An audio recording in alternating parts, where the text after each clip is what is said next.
తెలంగాణ రాష్ట్రం ఏర్పడి 10 సంవత్సరాలు పూర్తి అయిన సందర్భంగా దశాబ్ది ఉత్సవాలు ఘనంగా జరపాలని రాష్ట్ర ప్రభుత్వం నిర్ణయించింది.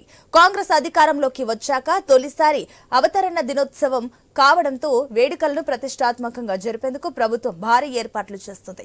ఈ వేడుకలకు కాంగ్రెస్ అగ్రనేత సోనియా గాంధీని సీఎం రేవంత్ రెడ్డి ఢిల్లీ వెళ్లి ఆహ్వానించగా ఆరోగ్య పరిస్థితుల దృష్ట్యా సోనియా గాంధీ హాజరు కావడం లేదని పార్టీ వర్గాలు స్పష్టతనిచ్చాయి. తెలంగాణ ప్రజలకు వీడియో సందేశాన్ని వినిపించనున్నారు.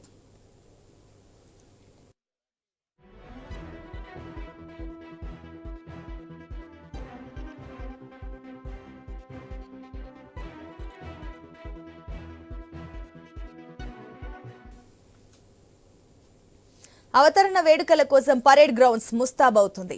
ఈ కార్యక్రమానికి 20 నుంచి 25 వేల మంది హాజరయ్యేలా భారీ ఏర్పాట్లు చేస్తున్నారు.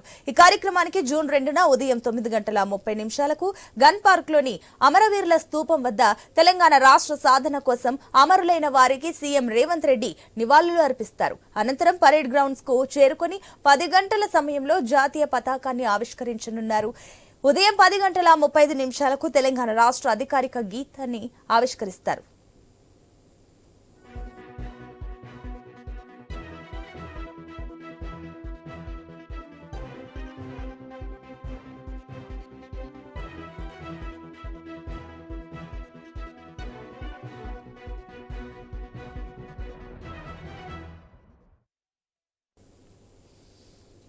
ఈ కార్యక్రమానికి సాయంత్రం 6:30 సీఎం రేవంత్ రెడ్డి సహా పలువురు నేతలు, అధికారులు హాజరు కానున్నారు. వేడుకల్లో భాగంగా తెలంగాణ సాంప్రదాయానికి అద్దం పట్టేలా ట్యాంక్ బ్యాండ్ పై ఏర్పాటు చేసిన హస్తకళకు, అదేవిధంగా ప్రత్యేక ఉత్పత్తులు, ఫుడ్ స్టాళ్లను రేవంత్ రెడ్డి సందర్శిస్తారు. అనంతరం 700 మంది కళాకారులతో తెలంగాణ కళారూపాల అద్భుత ప్రదర్శనకు హాజరవుతారు. దీని తర్వాత ట్యాంక్ బ్యాండ్ ఏర్పాటు చేసిన స్టేజ్ పై 70 నిమిషాల పాటు వివిధ సాంస్కృతిక నృత్య ప్రదర్శనలు ఉంటాయి. అనంతరం ట్యాంక్ బ్యాండ్ పై జాతీయ జెండాలు పట్టుకున్న 5,000 మందితో భారీ ఫ్లాగ్ వాక్ నిర్వహించనున్నారు. ఈ సందర్భంగా జై జై హే తెలంగాణ 13.30 పూర్తి పాటను విడుదల చేయనున్నారు. ఇక రాత్రి 8:50 హుస్సేన్ సాగర్ పై ఆకాశంలో 10 నిమిషాల పాటు పేల్చే బాణాసంచా కార్యక్రమంలో వేడుకలు ముగుస్తాయి. దీనికి సంబంధించి మరిన్ని డీటెయిల్స్ మా బ్యూరో చీఫ్ రాజు అందిస్తారు. S Raju, over to you. Telangana రాష్ట్ర అవతరణ దినోత్సవాలకు సంబంధించినటువంటి ఏర్పాట్లను కూడా ఇప్పటికే పూర్తయ్యాయి. దీనికి సంబంధించి ఐఎన్పిఆర్ కమిషనర్ హనుమంతరావు చెప్పుకున్న అధికారిక వివరాలు వెల్లడించడం జరిగింది. రేపు ఉదయం ముఖ్యమంత్రి రేవంత్ రెడ్డి, అదేవిధంగా చీఫ్ సెక్రటరీ శాంతకుమారి నేతృత్వంలో జరిగేటువంటి ఏర్పాట్లను కూడా షెడ్యూల్ వివరించడం జరిగింది. ఈ రోజు సాయంత్రం నుంచే ట్యాంక్ బండ్ లో పరిసర ప్రాంతాలు ఏర్పాటు చేసి సందర్శకులకు అనుమతి కూడా జరుగుతుందని చెప్పడం జరిగింది. అక్కడ గేటింగ్ షోలు, అదేవిధంగా ట్యాంక్ బండ్ కి వచ్చేటువంటి ఆహ్వానాలను అలరించే విధంగా ఏర్పాట్లను కూడా చేయడం జరిగింది. అయితే రేపు ఉదయం 9:30 గన్ పార్క్ వద్ద ఉన్నటువంటి అమరవీరుల స్తూపం దగ్గర ముఖ్యమంత్రి రేవంత్ రెడ్డి నివాళులు అర్పించి అట్నుంచి 9:50 పరేడ్ గ్రౌండ్ జరుపుకుంటారు.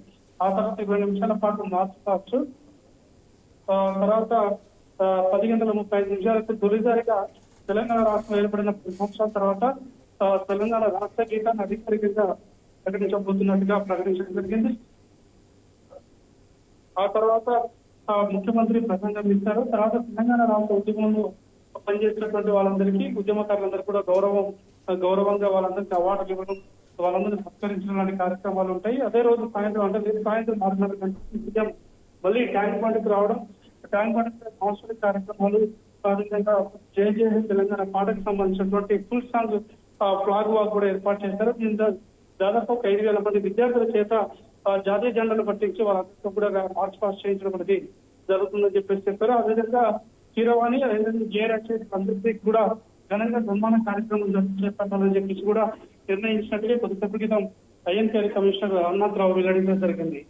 రాజు, ఇప్పుడు మరోపక్క చూసుకున్నట్లయితే ఇప్పుడు ఏదైతే కాంగ్రెస్ ఇప్పుడు ఏదైతే దశాబ్ది ఉత్సవాలని చాలా ఘనంగా నిర్వహించాలని ప్లాన్ చేస్తుంది, అది కూడా కాంగ్రెస్ అధికారంలోకి వచ్చాక మొదటి రోజు కాబట్టి దీన్ని ఏ రకంగా చూస్తున్నారంటే కూడా ఇప్పుడు ఒక పక్క ప్రజలు కూడా ఆసక్తిగా చూస్తున్నారు. సోనియా గాంధీ కూడా ఈసారి రాబోతున్నారు ముఖ్య అతిథిగా అంటూ కూడా రేవంత్ రెడ్డి పలు సందర్భాల్లో చెప్పిన అంశాలు చూస్తున్నాం. కానీ ఈసారి ఈ వేడుకకు సోనియా గాంధీ రావట్లేదని తెలుస్తుంది. ఏంటి దీనికి సంబంధించిన డీటెయిల్స్? సోనియా గాంధీకి సంబంధించినటువంటి షెడ్యూల్ ఇప్పటికే ఖరారయ్యింది. అయితే ఆమె అనారోగ్య కారణాల చేత ఇప్పటివరకు అధికారికంగా క్యాన్సిల్ అయినట్టు సమాచారం అయితే రాలేదు. వచ్చినటువంటి సమాచారం వరకు అంటే ముఖ్యంగా తెలంగాణ రాష్ట్రాన్ని ఇచ్చినటువంటి పార్టీగా కాంగ్రెస్ పార్టీ తన గొప్ప చాణక్యతను చాటుకునేటువంటి ప్రయత్నం చేస్తుంది. తొలిసారిగా తెలంగాణ వచ్చిన తర్వాత తొలిసారిగా అధికారంలోకి వచ్చినటువంటి పార్టీ తన తెలంగాణ ఆవశ్యకతను తెలంగాణ అవసరాన్ని గుర్తించినట్టుగా కాంగ్రెస్ పార్టీ ఇచ్చిన పార్టీగా ఉత్సవాలు జరపాలని చెప్పేసి, ఎందుకంటే తెలంగాణ రాష్ట్రాన్ని ఇచ్చిన అధికారంలో ఉన్నప్పుడు తెలంగాణ రాష్ట్రాన్ని ఇచ్చినటువంటి కాంగ్రెస్ పార్టీ రాష్ట్రం వచ్చిన తర్వాత 2 సార్లు ఓడిపోయింది. తొలిసారిగా అధికారంలోకి వచ్చింది కాబట్టి 2 సార్లు ఓడిపోయినటువంటి అంశాన్ని అదేవిధంగా తెలంగాణ ఇచ్చినటువంటి బాధ్యతను గుర్తిస్తూ తమ యొక్క అవసరాన్ని కాంగ్రెస్ పార్టీ యొక్క గొప్పతనం చెప్పుకునేటువంటి ప్రయత్నం చేస్తా ఉంటారు. అందుకని సోనియా గాంధీ తెలంగాణ ఇచ్చిన తల్లిగా ఆమెను అభివర్ణించినటువంటి కాంగ్రెస్ నేతలు ఆమెను ముఖ్య అతిథిగా పిలవడం జరిగింది. అయితే ప్రస్తుతం ఆరోగ్య పరిస్థితి సహకరించట్లేవని చెప్పేసి సమాచారం అంతా ఉంది. ఒకవేళ ఆమె షెడ్యూల్ ఉంటే కనుక ఆమె ముఖ్య అతిథిగా వస్తారు, లేదంటే సాధ్యం కాదు అని చెప్పేసి చెప్తున్నారు. ఇంకా మరి కాసేపట్లో సోనియా గాంధీకి సంబంధించిన అధికారిక సమాచారం తెలిసే అవకాశం ఉంది. దీనికి ముఖ్యమంత్రి రేవంత్ రెడ్డి కూడా తన నివాసంలో మీడియాతో చిట్ చాట్ కార్యక్రమం కూడా ఏర్పాటు చేశారు. ఆ సందర్భంగా పూర్తి వివరాలు వెల్లడించే అవకాశం ఉంటుంది. Right Raju, thank you.